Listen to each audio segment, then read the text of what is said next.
For 6 years, Sergeant James Harrington had been one of the few black royal guards to uphold the prestigious traditions of Buckingham Palace with unwavering dedication. When he first noticed the woman's racist taunts, it seemed like just another tourist trying to provoke a reaction, the kind of thing that happens all too often during the changing of the guard ceremony. But when she crossed a line by slapping him across the face, something inside Harrington snapped. The choice he made in that moment would shake the very foundations of what it means to be a royal guard, and the consequences would ripple through the halls of Buckingham Palace forever. Comment below where you're watching from today, and if you like this shocking story, don't forget to subscribe. The sweltering summer heat bore down on Buckingham Palace as the changing of the guard ceremony commenced. Sergeant James "Jim" Harrington, a black royal guard in his early 30s, stood at attention at his post in the East Gate, feeling the weight of the day pressing down upon him. Sweat trickled down his face, soaking into the thick red fabric of his uniform and the heavy bearskin cap perched atop his head. Despite the discomfort, Jim remained perfectly still, fighting the urge to wipe his brow or adjust his stance.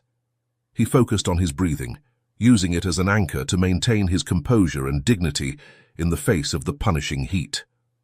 The iconic ceremony unfolded around him, a spectacle of precision and tradition that never failed to draw crowds of eager onlookers. The Guard regiment marched in perfect formation, their steps echoing off the palace walls in perfect unison.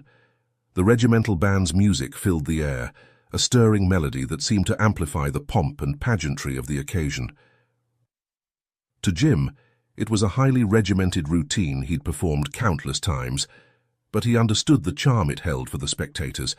Many saw it as a living symbol of British tradition and the enduring legacy of the monarchy. Tourists clustered around the palace gates and fence, their phones and cameras held aloft to capture every moment of the ceremony. The crowd was a diverse tapestry of humanity, families with excited children, couples stealing romantic glances between the marching guards, and groups of friends from various backgrounds, some local and others having travelled from far-flung corners of the globe to witness this quintessentially British spectacle. Children pointed excitedly, their eyes wide with wonder at the sight of the guards in their resplendent uniforms. Adults murmured in awe of the guards' discipline and poise, marvelling at their ability to remain so still in the face of the oppressive heat and the constant scrutiny of the crowd. Jim, however, had long since learned to tune out the noise and commotion. He trained his focus inward, letting the usual comments and laughter from the crowd fade into white noise. His purpose was clear: to maintain decorum and order, serving as both a symbol and protector of this cherished national tradition. The heat continued to build as the changing of the guard ceremony began, but Jim's resolve never wavered. As he stood there in the far east wing, ramrod straight and unflinching, Jim couldn't help but thought of the countless hours of training, the grueling physical and mental challenges he'd overcome to earn his place among the elite royal guards. He remembered the pride he'd felt the first time he'd donned the iconic uniform and the sense of responsibility that came with it. This wasn't just a job for Jim, it was a calling, a chance to be part of something greater than himself. His introspective moment was abruptly interrupted by a piercing voice slicing through the silence. "Hey, Black One, can you give us a smile for the camera?" The words, heavy with condescension, were unmistakably aimed at Jim. In the crowd, a blonde woman held her phone high, her face a blend of amusement and disdain. Jim's training kicked in immediately, his face remaining impassive as he stared straight ahead. Years of discipline allowed him to maintain his rigid posture and neutral expression, even as the woman's words sent a jolt of anger through him. He focused on his breathing, using it as an anchor to keep his emotions in check. Frustrated by Jim's lack of response, the woman's tone turned venomous. "What's with all this diversity?" she sneered, her voice carrying clearly over the murmur of the crowd. "If they're going to keep doing this nonsense, at least let real Britons wear the uniform." To make matters worse, the small gathering of the tourists around the woman laughed at her comments, their amusement only serving to intensify Jim's growing frustration. He could feel the eyes of the crowd on him, searching for any crack in his stoic facade, any sign that the woman's words had affected him. The woman, emboldened by Jim's silence, continued her tirade. "Look at him, standing there like a statue. Can't even defend himself, can you?" she taunted, her voice growing louder. "I bet he doesn't even understand what I'm saying. Do you speak English or just whatever they speak where you're from?" The words cut deeper than any of the usual taunts the people had thrown at Jim during his time as a royal guard. They struck at the core of his identity, challenging not just his role as a soldier, but his very right to be black and British. The anger that had been simmering within him began to boil, threatening to break through his carefully maintained composure. "Oh, come on," the woman exclaimed, her voice dripping with mock disappointment. "Not even a twitch. Maybe if we poked him with a stick, he'd move. Anyone got a stick?" She laughed at her joke, looking around at the crowd for support. A man standing nearby chimed in, "Leave him alone, he's just doing his job." The woman rounded on him, her eyes flashing. His job is to stand there and look pretty for the tourists, and he can't even do that right. Look at him, doesn't even fit in with the others. The woman's taunts continued, interspersed with laughter from some in the crowd. The heat of the day, which had already been oppressive, now seemed to close in around Jim, making it hard to breathe. Sweat trickled down his back, and he could feel his hands growing clammy around the rifle bayonet inside his white gloves. But still, he remained motionless, a living statue in the face of adversity. The woman's loud remarks and mocking tone quickly drew more attention, as onlookers began to hush her for disturbing the solemnity of the ceremony. A nearby security guard, noticing the escalating commotion, stepped forward to defuse the situation. He approached the blonde woman, his stance calm yet authoritative, handling the matter with professional firmness. "Ma'am," the security guard said, his voice calm but authoritative, "I'm going to have to ask you to step back and respect the guard's space. They're not here for your entertainment." The woman turned to face the security guard, her expression a mixture of indignation and amusement. "Oh, come on," she scoffed. "It's all just a bit of fun. No harm done, right?" The security guard remained unmoved. "Ma'am, I understand you may see it that way, but you caused a disturbance during the ceremony. These guards have a job to do. They're a vital part of our national heritage, and we ask that all visitors show them the respect they deserve." For a moment, it seemed as though the security guard's intervention might have the desired effect. The woman took a step back, followed by a young boy by her side. The crowd around her began to disperse slightly, some looking embarrassed to have been associated with her behavior.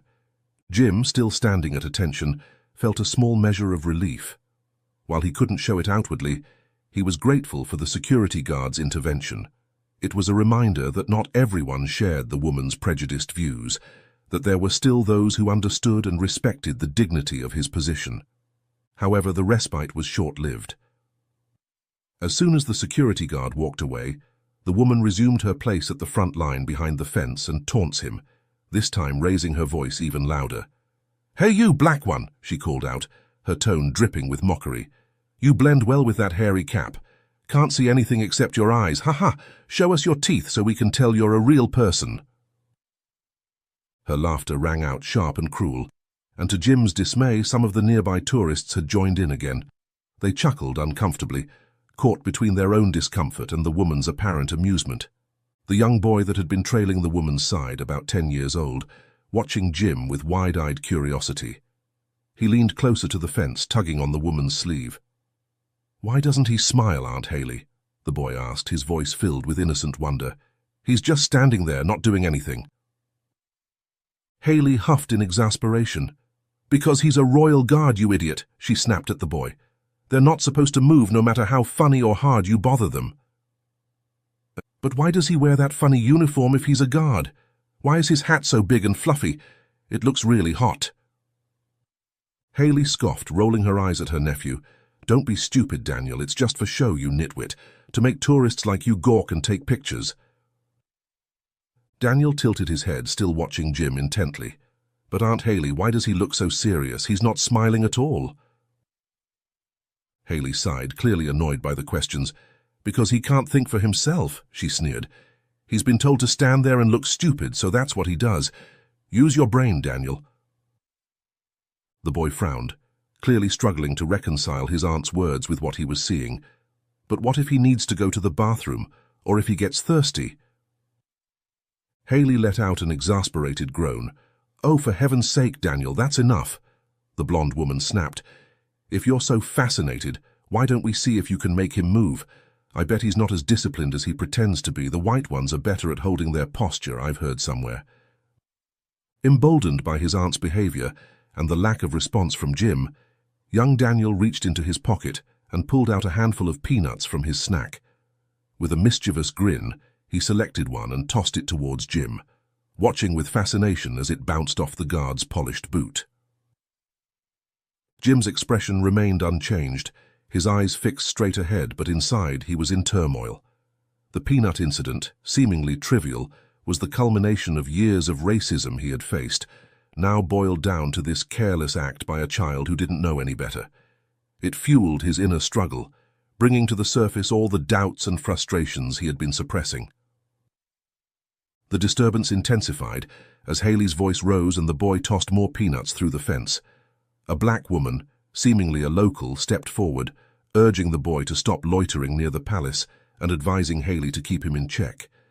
This sparked an argument among the crowd, further escalating the chaos of the scene.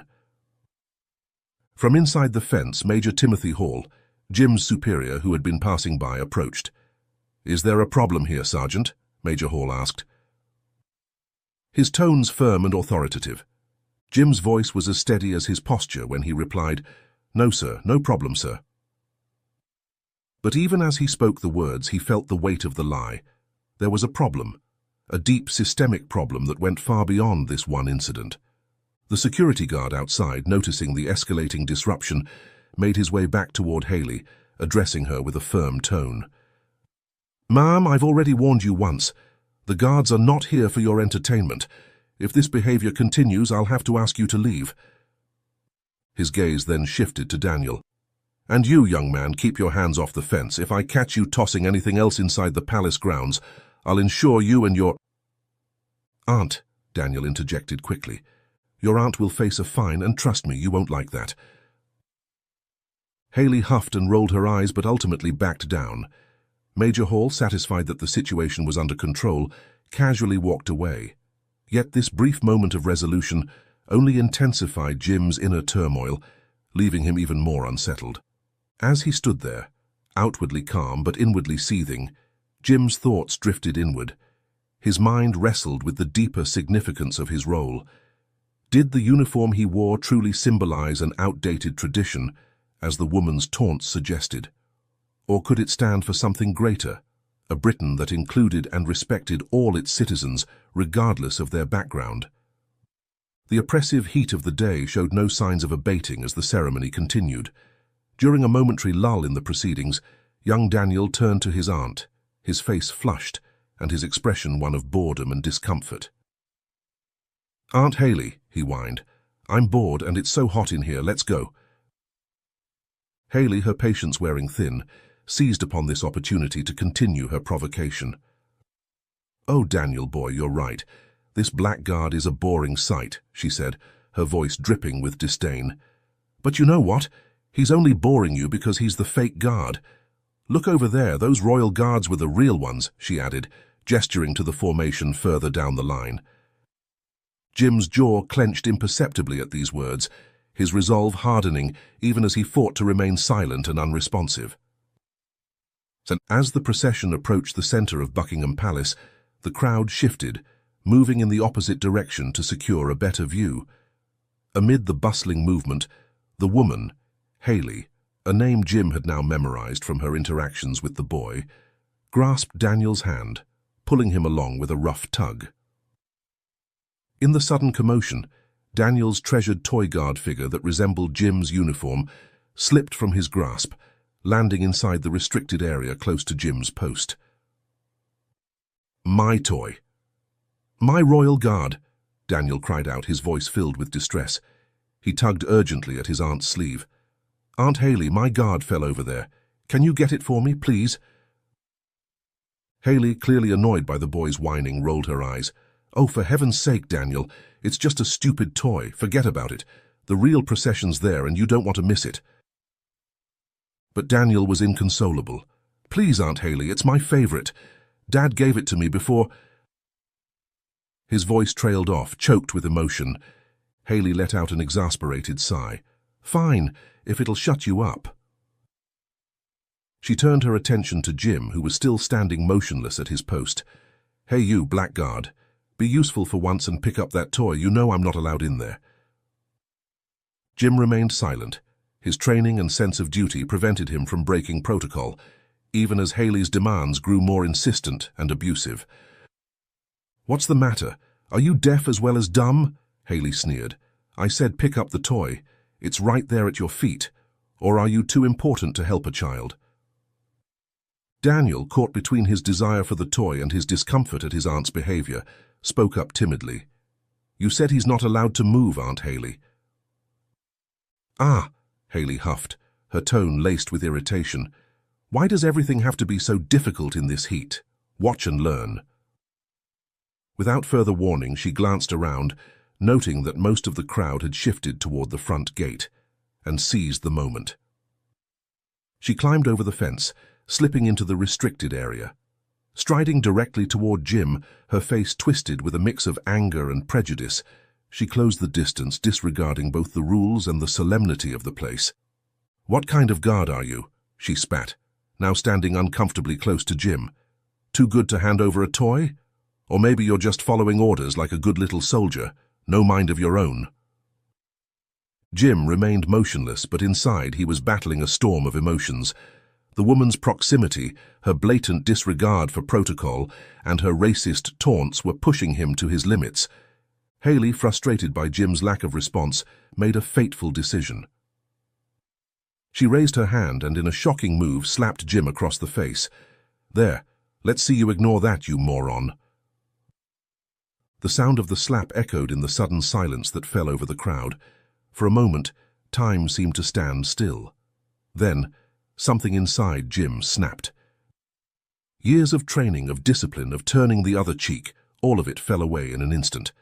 He grabbed Haley's arm, pinning her to the ground with a swift, practiced movement. In the same motion, he raised his rifle bayonet, his voice ringing out with authority. Halt! The echo of Jim's voice sliced through the air, loud enough to command attention from the east gate's surroundings. His gaze remained locked on the woman's piercing blue eyes, as a few onlookers close enough to witness the scene gasped quietly. Though most people around the area hadn't noticed the incident, this small group, curious and unsettled, began inching closer. The atmosphere quickly filled with the faint clicks of camera shutters and occasional flashes from phones as these few bystanders tried to capture the tense moment. Daniel stood frozen, eyes wide with shock and fear, his beloved toy guard completely forgotten amid the sudden confrontation. Noticing the cameras pointed her way, Haley's demeanor shifted abruptly. She began to wail dramatically, her voice rising to a shrill, pleading pitch. "Oh, please, I'm sorry, spare my life. I only fell over the fence trying to get a good picture of you," she cried, her exaggerated performance seeming genuine to those unaware of her earlier conduct. The camera flashes and Haley's sudden change in tactics breaks Jim's focus. His grip loosened and his rifle bayonet fell to the ground with a clatter. Realizing what he had done, Jim released Haley, stepping back in shock at his own actions. Seizing the attention of the small crowd, Haley's expression shifted to one of feigned helplessness. "Please," she whimpered loudly for all to hear, "can you help me get back over the fence? I'm so sorry for the misunderstanding and for climbing the fence. I won't do it again. You see, sometimes I get confused and do things not supposed to be done." Words keep spilling out of her mouth, anything to save herself from the situation, but Jim was deaf to her pleas. Reluctantly, he held back his frustration, maintaining his composure under the watchful eyes of the onlookers. Gesturing to the east gate, he escorted her calmly along the perimeter, guiding her away from the restricted area. When they reached the gate, Jim opened it, allowing her to step through. Just as she crossed the threshold, Haley cast him a fleeting, triumphant look hidden behind her apologetic expression. Without warning, she spat on his shoes, a subtle, defiant act that went unnoticed by the crowd, but its intent was clear. Jim held his ground, his expression stoic, as she rejoined Daniel, who stood nearby, wide-eyed and confused. Haley thrust the toy guard figure into Daniel's hands. "That's how you do it, boy," she whispered, and patted him on the back. "You don't let anyone push you around, not even these royal guards."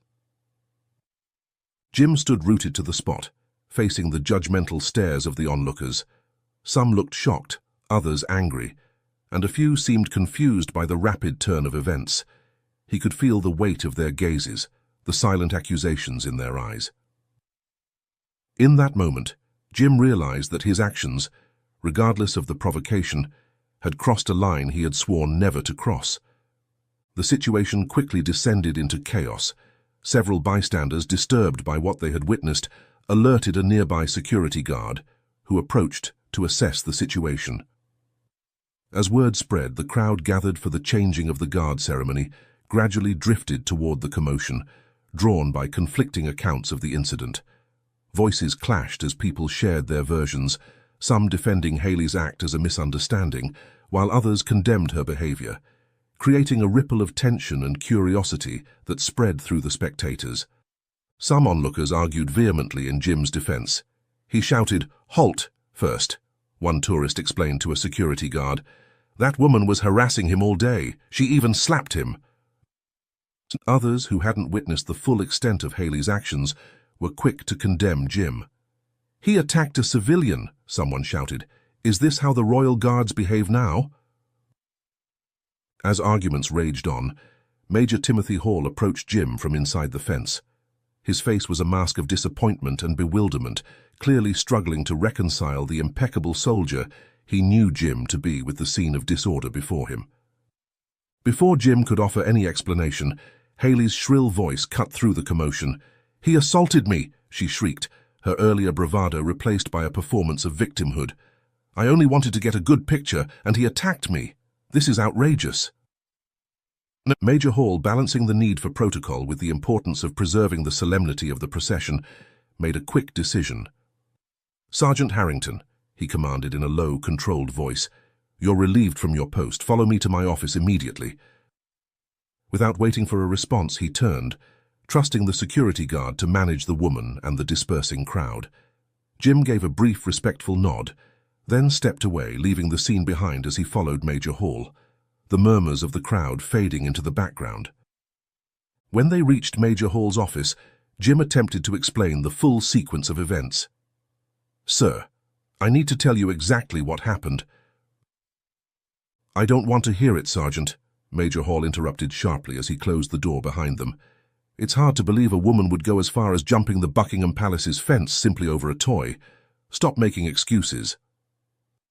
"But sir, you saw her earlier, making racist remarks and disturbing the peace," Jim countered, his voice tense with frustration. Major Hall's gaze hardened as he regarded Jim. "Shouting provocative words and jumping over fences are not connected, Sergeant Harrington. Enough. Your duty was to maintain composure and discipline, regardless of the provocation." His tone was steely, leaving no room for argument.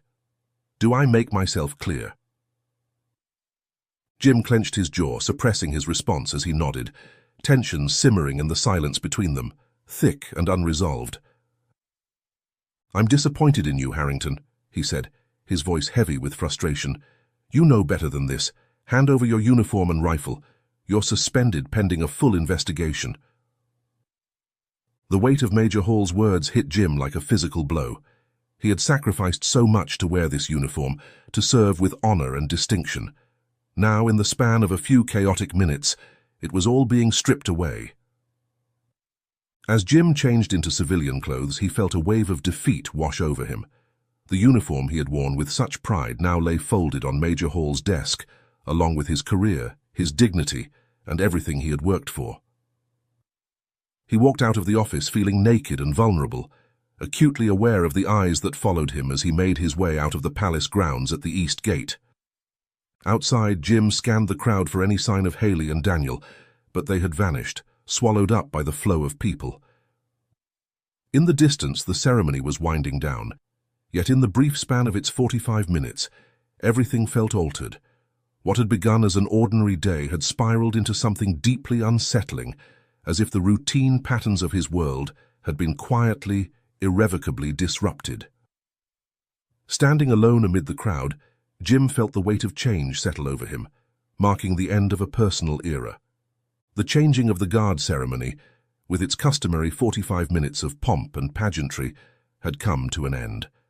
A fresh shift of royal guards assumed their posts, ready to stand watch for the next 48 hours.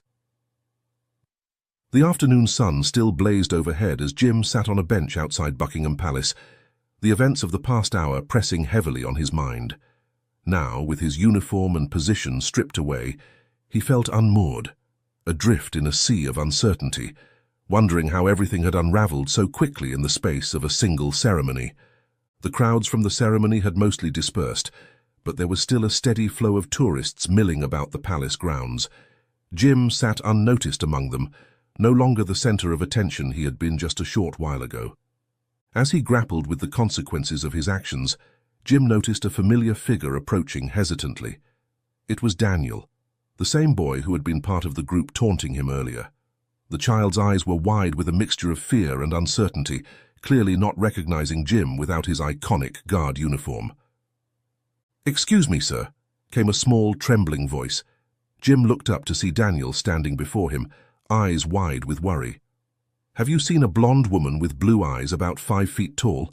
She was wearing a purple crop top and long jeans."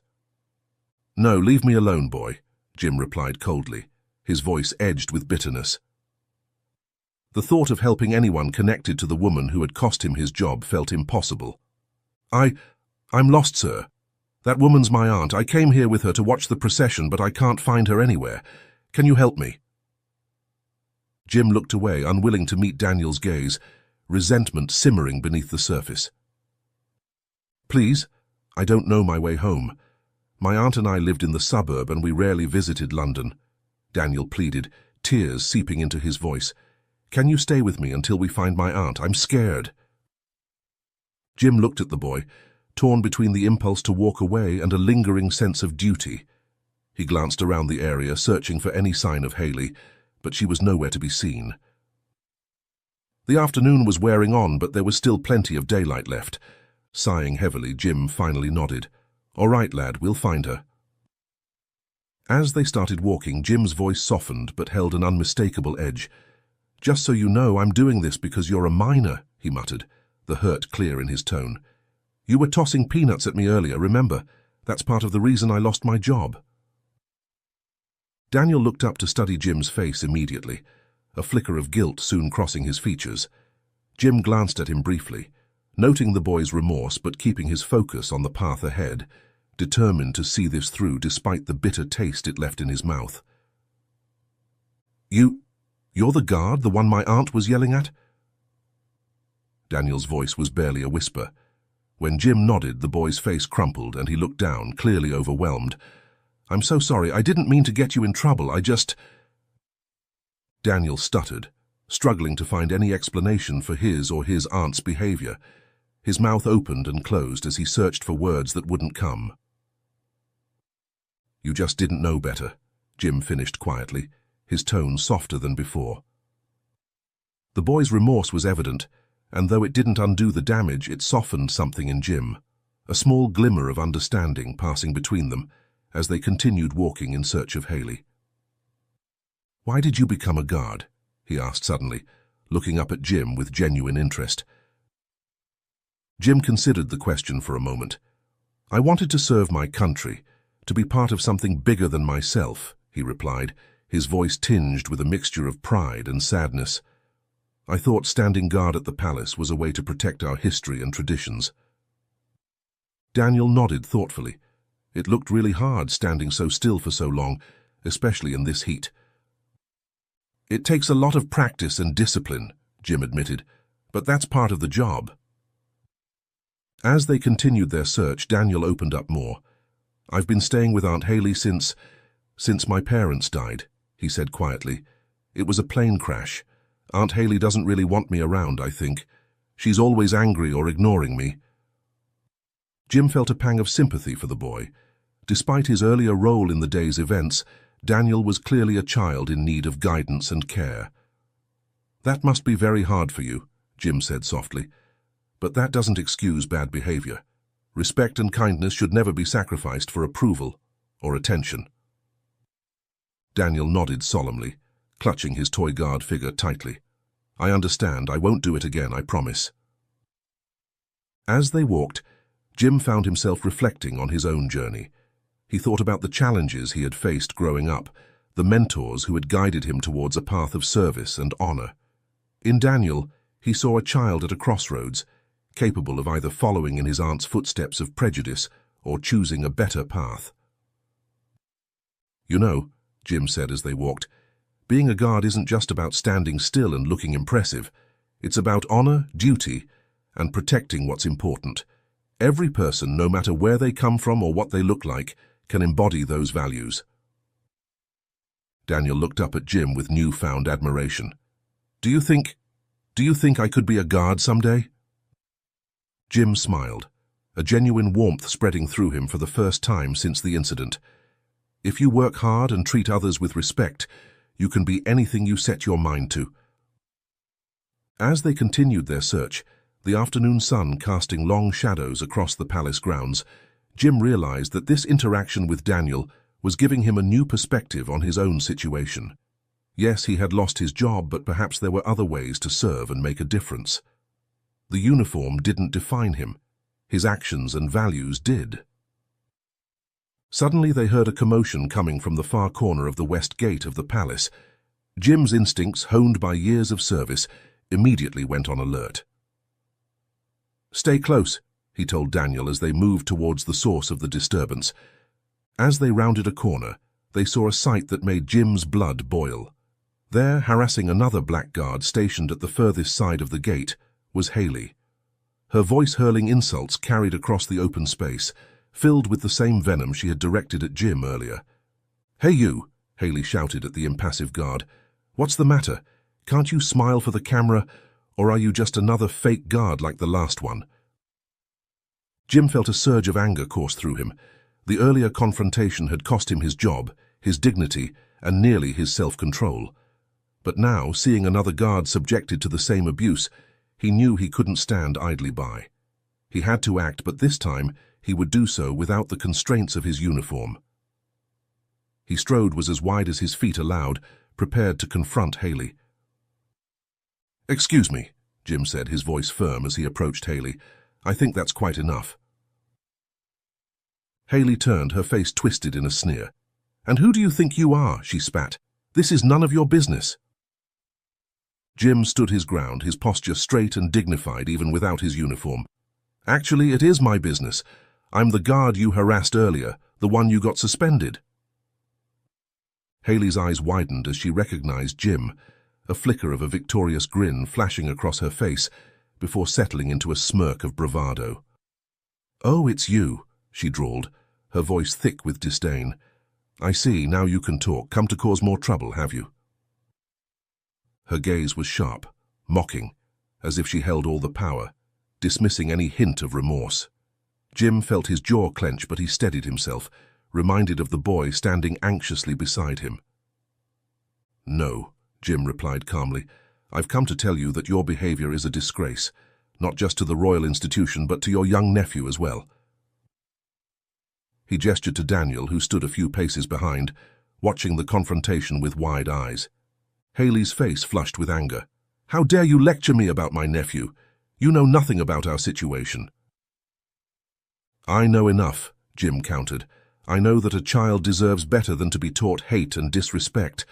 I know that the uniform these guards wear represents something far greater than your narrow-minded prejudices." As Jim spoke, he noticed curious people closing in around them, drawn by the confrontation. Among them, he spotted a familiar face. Major Hall, who must have been on his afternoon break after the ceremony. That's the only explanation to see such figure outside the palace gate. Major Timothy Hall pushed his way through the gathering crowd, his face a mask of stern professionalism. His eyes, however, betrayed a flicker of concern and curiosity as he took in the scene, glancing from Jim to Haley and finally to young Daniel. "What's going on here?" Major Hall's authoritative voice cut through the tension. Standing tall in his immaculate uniform, he was a stark contrast to Jim in his civilian clothes. "Jim, I dismissed you from duty pending judgment, and now you're here stirring up trouble. Does honor mean nothing to you?" Jim straightened instinctively, old habits refusing to fade. "Sir, yes, sir. This woman," he gestured calmly toward Haley, "is harassing another Black Royal Guard." Major Hall's gaze snapped to Haley, who quickly dropped her smug grin, replacing it with an expression of feigned innocence. She widened her eyes, adopting a sweet, almost childlike tone as she spoke. "Sir, I don't understand the fuss," she said, clasping her hands together. "I only wanted a picture with the Royal Guard. I didn't mean any harm." She threw a quick, practiced glance toward the onlookers, as if hoping they'd buy her act. Jim clenched his jaw, watching her performance with a mixture of frustration and disbelief, while Major Hall's expression remained unreadable as he took in the contrasting accounts. "Honor means everything to me, sir," Jim said, his voice steady. "That's exactly why I can't stand by and watch this woman undermine it, tarnishing our tradition with her slender and prejudice." Before Major Hall could make his mind, Daniel stepped forward, his small voice trembling but determined. "It wasn't his fault, sir," the boy said, looking up at Major Hall. "My aunt. She jumped over the fence earlier to grab my toy. She slapped him first." Major Hall's eyebrows rose in surprise. He turned his gaze to Haley, who was now sputtering in indignation. "That's preposterous," Haley exclaimed. "You can't possibly believe the word of a child over an adult." "He's telling the truth," Jim added calmly. "After the slap, she abandoned Daniel in the crowd. I was helping him find her when we came across her harassing another guard." Major Hall's expression hardened as he processed this new information. He looked at Daniel, his voice softening slightly. "Is this true, young man?" Daniel nodded vigorously, his face scrunched with remorse. "Yes, sir. Aunt Haley was saying mean things to the guard all day. I was wrong too, throwing peanuts and hanging around the palace when I should have keeping my distance." His voice grew quieter as his face crumpled with shame. "I'm really sorry about that." The sincerity in Daniel's eyes was unmistakable, and in that moment, Jim felt a surge of pride for the boy, touched by his honesty. Jim glanced at him, both surprised and grateful for Daniel's courage in speaking the truth. Major Hall's gaze softened slightly as he looked between Daniel and Haley, clearly weighing the conflicting accounts. The boy's earnest admission stood in stark contrast to Haley's calculated innocence, and the increasing crowd seemed to hold its breath, sensing a shift in the air. Realizing that her nephew had betrayed her, Haley turned on Daniel in a fury. "You ungrateful little brat," she snarled, her face contorted with rage. "I should have known you'd side with him. You're nothing but trouble, just like your parents. I didn't even want you with me. I left you in that crowd hoping you'd get lost." The poison in Haley's voice shocked everyone present, including Jim and Major Hall. Daniel's face rumpled, his shoulders trembling as he realized the depth of his aunt's hatred. Jim instinctively moved closer to the boy, placing a protective hand on his shoulder. Major Hall's face darkened at Haley's outburst. "Madam," he said, his voice cold with barely contained anger, "I think you've said quite enough." Turning to Jim, Major Hall's expression came with a full understanding. "Sergeant Harrington, I owe you an apology. It seems I acted hastily earlier without full knowledge of the situation." Jim nodded, accepting the apology with grace. "Thank you, sir. I understand the position you were in." Major Hall turned to address the gathering crowd, his voice carrying authority and resolve. "If any of you witnessed the incident earlier between this woman and the Royal Guard, please step forward. If anyone has recordings or evidence, we welcome your accounts. The Crown appreciates your honesty and willingness to speak up." He paused, allowing his words to settle over the crowd. "Your courage in bringing the truth to light is commendable." Several onlookers exchanged glances, some reaching for their phones while others stepped forward, a few murmuring among themselves as they prepared to share their observations. As the situation began to de-escalate, Jim felt a faint glimmer of hope, a quiet belief that this difficult experience might spark change, not only for himself, but for the system as a whole. Yet, as he looked down at Daniel, who still trembled, shaken by his aunt's cruelty, Jim understood that the road ahead would be challenging. This confrontation had exposed not only the prejudice Jim faced, but also Daniel's vulnerable position, a young boy caught between conflicting values, in need of guidance and protection. While the adults around them deliberated on what to do next, Daniel clung to Jim, seeking comfort in the man who had shown him kindness and understanding amid the chaos. Jim placed a reassuring hand on the boy's shoulder. "It's all right, lad," Jim said softly. "You've been very brave today. What your aunt said, that's not on you, you hear me?" Daniel nodded weakly, wiping his eyes with the back of his hand. Jim turned to face Major Hall, his resolve hardening as he spoke. "Sir," Jim began, his voice steady and filled with conviction, "I believe Daniel's home situation might not be safe. Haley's comments reveal a clear lack of care for his well-being. Leaving a child alone in a crowded place like this, it's more than just irresponsible, it's dangerous." Major Hall nodded gravely, his earlier stern demeanor softening as he looked at the distressed child. "I agree, Sergeant, this is a serious matter." Jim continued, "I'm fully aware that this does not fall under our responsibility as the Royal Guard, sir, but maybe Child Services should look into this. Daniel deserves better than to be left alone or treated with such disdain." As Jim spoke, he noticed Haley's face pale, the realization of the consequences of her actions finally setting in. She opened her mouth to protest, but Major Hall silenced her with a stern look. "That's an excellent suggestion, Sergeant," Major Hall said. He then turned to address a nearby police officer who had been called to the scene. "Officer, I believe we have a situation here that requires further investigation." The police officer nodded and stepped forward, assuming control of the situation. After listening to Jim and Daniel's accounts, reviewing Haley's behavior, and assessing the evidence gathered from phone recordings, they determined there was enough basis to proceed. "Ma'am," the officer addressed Haley firmly, "based on the accounts we've received and your own actions, we'll be charging you under public order law. Additionally, we have concerns regarding the child's welfare that must be addressed." Haley's earlier bravado crumbled entirely. "You can't do this," she protested weakly. "I'm his guardian. You have no right." Haley's protests fell on deaf ears as the officers prepared to escort her away. One officer approached with a social worker from the Child Welfare Department, who reassured Jim and Major Hall that they would thoroughly review Daniel's situation. They assured them both that Daniel's safety was their priority and that temporary care would be arranged if necessary to protect his well-being. Daniel, still clutching his toy guard figure, looked up at Jim with a mixture of gratitude and uncertainty. "What's going to happen to me now?" he asked, his voice small and frightened. Jim knelt down once more, meeting Daniel's eyes. "Don't worry, lad.